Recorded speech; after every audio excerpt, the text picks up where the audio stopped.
뭐 나이키만 사는 사람 나이키만 사고 네. 아디다스만 사는 사람 아디다스만 사잖아요. 네네. 그런 경쟁이 가능하다고 생각해요, 브랜드에서는. 그렇기 때문에 저희랑 뭐 컴플릭이 있는 네네. 같은 카테고리의 제품이 들어와도 나는 그래도 비슷해도 난 바이미 살래. 나는 다른 브랜드 살래. 그게 저는 진정한 좀 브랜드 플랫폼이라고 그렇죠. 생각이 되거든요. 아.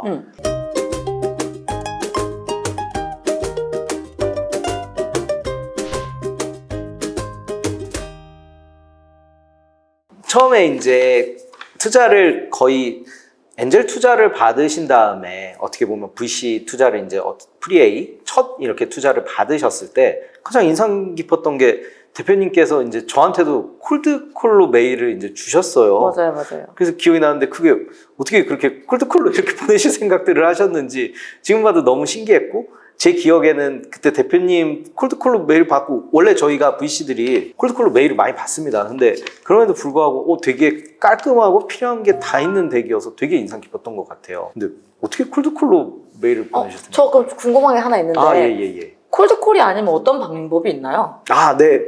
사실 이게 굉장히 상투적이긴 한데요. 네. 이제 분명히 이제 이거 제가 말씀을 드려야 됩니다. 지금도 모르겠어요. 예. 네. 분명히 이제 주변에 지인들이 이렇게 찾아보시면 분명히 스타트업 하시는 분들이 있고 나보다 먼저 스타트업 하신 분들이 있고 분명히 VC 만나신 분들이 있어요. 있겠죠. 그래서 그런 분들 통해서 어디 받았냐, 어디는 어떠냐, 뭐 나는 이런 사업 하는데 좀 소개 좀 해달라라고 하던지 아니면은 많은 회사들이 약간 좀 그런 이제 직접 뭐 그런 많은 VC들이 직접 행사를 한다든지 아니면은 뭐 예를 들면 그런 뭐랄까요 오피스아워 같은 거를 하는 VC들도 많이 있습니다. 그래서 생각보다 인상이 있는 남는 회사면 다시 한번 찾아가기도 하고 그리고 어떻게 보면 좀 이제 VC들도 단계가 구분이 되어 있는데 초기 투자를 먼저 하시는 분들은 상대적으로 더 많이 만나시고 더 허들이 낮고 그래서 그분들을 만나서 통해서 소개를 받기도 해요. 네. 그런데 참 대표님 정말 그게 어떻게 인상이 보면 깊었던 것 같습니다. 어떻게 보면 제가 방금 아까 앞에 말씀드렸던 네네. 제가 사업을 해온 방식이랑 되게 유사한 것 같은데 네, 그러네요. 네, 방법을 몰라서 그러면 네네. 일단 홈페이지에 다 들어갔고요. 제가 네네. 그냥 이제 뭐 우리나라의 VC 업계 뭐 네네네. 리스트 그래서 홈페이지에 들어가서 아, 그런 식으로 다 메일 주소 수집하고 해가지고 콜드메일 다 보내면서 아. 하나만 걸려라 이런 마음이었고 네네. 실제로 프리에이 때 받았던 곳 중에서 네네. 다 정말요? 하물며 이제 전호철 네. 이사님은 제가 네네. 개인 이메일이라도 어떻게 해가지고 맞습니다. 보냈잖아요, 맞습니다. 콜드메일을. 예. 근데 뭐 ES 같은 경우는 대표 네네. 이메일로 보냈고요. 정말요? 근데 대표 이메일에서 이제 담당님한테 다행히 또 네네. 뿌려주셔가지고. 그래도 다행히 좋은 분한테 잘 갔네요. 제 기억에 의하면. 네네. 네. 아. 어떻게 보면은 저희 프리에이 때 네네.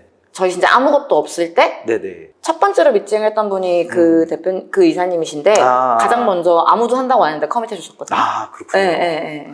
심지어 약간 이게 그 에피소드처럼 기억이 나는 게 제가 있었던 회사 같은 경우에도 어떻게 보면 이 펀딩액 대표님이 요청하신 펀딩액 거의 대부분 다 저희가 할게요 라고 해서 승인을 냈는데 어떻게 보면 그런 회사들이 말씀 주셨던 콜드 메일을 보내줬던 여러 곳이 겹치다 보니까 아직도 기억합니다. 서로 만나가지고 제가 더 할 건데요. 그럼 저쪽에 계신 대표님은 아니 저희도 곽재현 대표님 언제부터 알았어요? 그래서 저는 석 달 전이요. 그럼 우린 2달 전인 것 같은데 이런 기억들이 있어요. 네, 맞아요. 그래서 생각해보면 그때 제가 오랜만에 다시 그 콜드 메일이 어땠을까라고 기억을 하면서 한번 예전 덱을 이제 도움을 받아서 한번 이제 다시 보게 됐었는데 정말 짧은 덱이었는데 그 내용들이 상당히 어떻게 보면 그때 딱 우리가 이 스테이지에 요구하는 회사들에 대한 정보들이 정말 다 적혀 있었던 것 같아요. 네. 어떻게 보면 그 회사에 이제 뭐 우리는 어떤 사업 구조를 가지고 있고 우리가 지금 집중했던 고객들의 문제는 유저 입장에서는 이거고 당시에는 이제 그 펫 인플루언서 분들에게도 많이 사업을 집중했었던 맞아요. 걸로 압니다. 그래서 펫 인플루언서 입장에서는 커머스 아예 모르는데 이거를 좀 대신 아니면 같이 파트너십을 해주면서 할 수 있다라는 그런 페인 포인트도 적시를 해주시고 뭐 시장에 대해서도 이제 잘 목표하시는 시장의 규모에 대해서도 잘 적어주시고 현재 이제 상황과 그리고 재무 실적과 그 다음에 현재 지표에 대해서도 주시면서 여기서 또 재밌는 거는 그때 이제 투자를 받으면 거기에 아주 강렬하게 기억이 남아요. 투자 받으면 무조건 창고 사고 풀피먼트 한다 내가. 맞아요, 약간 맞아요. 이렇게 맞아요. 적혀 있었고 투자를 받고 나서 나의 목표는 뭐 1년 뒤에 매출 40억 할 거고 그 2년 뒤에는 매출 100억까지 내가 간다라고 써 있었는데 실제로 진짜 달성을 하셨잖아요. 네. 그래서 정말 드문 사례고 정말 신기했던 그래요? 것 같아요. 네, 보통은 어떻게 보면 그렇게 콜드 메일로 가서 투자가 성사되기도 굉장히 힘든데 근데 또 목표하신 숫자를 다 딱딱 달성하시는 걸 보고 아 정말 임팩트 있게 말씀하시고 임팩트 있게 지키시는구나 하고 깜짝 놀랐습니다. 감사합니다. 아, 예. 네. 그 목표 달성하는 거는 네네. 일종의 저는 약속 같은데요. 네네. 제가 개인으로서는 뭐 약속을 되게 잘 지킨 사람은 사실 아닌데. 네, 그런가요? 네. 회사로서 네네. 회사로서는 아니면은 그 소비자한테나 네네. 뭐 저는 투자해주신 분들한테도 좀 일종의 약속이라고 생각하는 것들은 좀 최대한 지키려고 노력을 하고 네네. 지킬 수 있을 만큼만 네네. 사실은 플래션 하는 것도 있고요. 네네. 네. 정말 깜짝 놀랐습니다. 그리고 그 목적 달성을 위해서 뭔가 비용을 과다하게 집행하신 것도 아니고 정말 뭐랄까요, 그 순리대로 집행하시면서 그렇게 목적을 달성하신 게 너무 인상 깊었습니다. 정말 전무후무하신 사례가 아닐까라고 생각이 듭니다. 대표님, 그러면 이후에도 계속 투자를 받으시고 회사는 점점 성장하고 있으신데 이번에 이제 투자를 또 진행하시면 대표님께서 이제 특히 또 하시고 싶은 좀 계획이나 목표 같은 게 있을까요? 저는 어쨌든 아직 저희보다 당연히 매출 볼륨도 높고 네네. 더 성과를 많이 내는 이런 펫 버티컬 플랫폼도 있지만은 네네. 제가 생각하기에 제가 제일 하고 싶은 네네. 그 브랜드 플랫폼은 네. 없는 것 같거든요, 아직. 네네. 그래서 저희도 사실은 저희가 어떻게 보면은 네네. 좀 반대로 시작했잖아요. 뭐 일반적인 플랫폼들이 네네. 이제 뭐 다른 브랜드사나 이미 유명해진 이제 유통제품들 많이 가져다가 팔고 맞습니다. 마지막에 PB를 거기다 그렇죠. 붙이잖아요. 예. 근데 저는 어떻게 보면 반대로 처음부터 PB를 하시면서 네. 플랫폼을 시작했잖아요. 네네. 그래서 저희는 좀 약간 브랜드로 저희 같은 작은 브랜드도 이렇게 뭐 연매출 뭐 네네. 200억 이렇게 할 수 있는 회사가 됐잖아요. 그러니까는 그런 작은 브랜드들도 저희랑 저희 플랫폼에 입점해서 좀 브랜드로서 같이 성장할 수 있는 그런 브랜드로 인지될 수 있는 그런 브랜드 플랫폼이 되는 게 제 목표고요. 그 안에서 또 저는 네. 저희 PB를 지금보다 더 잘하고 싶어요. 네. 너무 좀 독특한 목표네요. 그러니까 플랫폼도 키우고 싶으면서 이제 PB도 같이 성장하는 그런 모습을 가져가겠다. 네. 근데 뭐 네네. 충돌이 이제 뭐 다 카테고리가 걱정들을 많이 하시긴 하죠. 예. 뭐 있잖아요. 네네네. 그래서 저는 운동화 같은 거 보면은 네네. 나이키랑 아디다스랑 네. 똑같잖아요, 거의. 그렇죠. 근데 나이키랑 아디다스를 뭐 나이키만 사는 사람 나이키만 사고 네. 아디다스만 사는 사람 아디다스만 사잖아요. 네네. 그런 경쟁이 가능하다고 생각해요, 브랜드에서는. 그렇기 때문에 저희랑 뭐 컴플릭이 있는 같은 네네. 카테고리에 제품이 들어와도 나는 그래도 비슷해도 난 바이미 살래. 나는 다른 브랜드 살래. 그게 저는 진정한 좀 브랜드 플랫폼이라고 그렇죠. 생각이 되거든요. 네, 대표님 시리즈 A를 받으시고 브릿지까지 또 이제 받으셨는데요. 어떻게 보면 저희 프리 A 때부터 시작해서 지금 여러 번의 라운드를 하셨는데 그 전후에 이제 느끼시는 점이나 변한 부분들 뭐 혹시 이런 게 있을까요? 생각하시는 소회 같은 게 있으면. 저는 그냥 제가 딱 느낀 거는 네네.